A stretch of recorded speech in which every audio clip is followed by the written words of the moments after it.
দামকুড়া থানায় আপনারা জানেন আজকে দুপুরবেলায় একটি খুনের ঘটনা ঘটেছে। তো এই ঘটনায় আমরা যে মূল আসামি ফয়সাল আলী জয় তাকে আমরা ইতিমধ্যে গ্রেপ্তার করেছি। তো আহ, ঘটনা যেটা ছিল প্রাথমিকভাবে আমরা জানতে পেরেছি যে এই ফয়সাল আলী জয় আজ থেকে ৩-৪ দিন আগে অর্থাৎ ২১ তারিখ বৃহস্পতিবারে রাত ৮টার দিকে তার পরিচিত এবং বন্ধু আশিকুর রহমানকে ৪৫০ টাকা ধার দেয়। ৪৫০ টাকা ধার দেয়। তো পরে এই ফয়সাল আলী তার টাকাটা সে ফেরত চায়।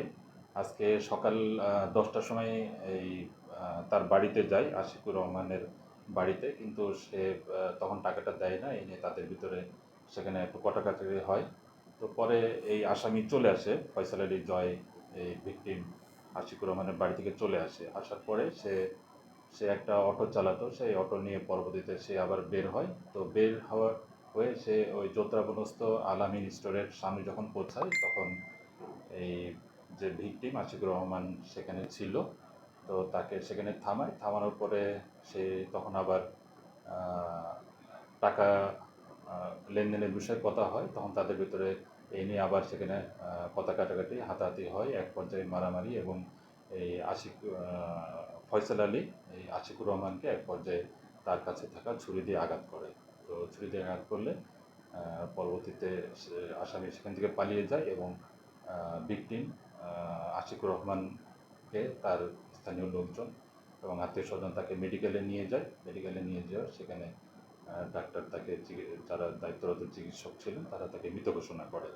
তো এই ঘটনা জানার পরপরই আমরা দামকুড়া থানার একটা চৌকস পুলিশ দল টিমকে আমরা দ্রুত এই আসামির কে ধরার জন্য আমরা প্রেরণ করি, এবং দামকুড়া থানা পুলিশ আমাদের মাননীয় পুলিশ কমিশনার স্যারের নির্দেশে তথ্য প্রযুক্তির সহায়তা নিয়ে এবং গোপন তথ্যের ভিত্তিতে আমরা তাকে গ্রেপ্তার করতে সক্ষম হই বোয়ালিয়া থানার আলুপট্টি নামক জায়গা থেকে।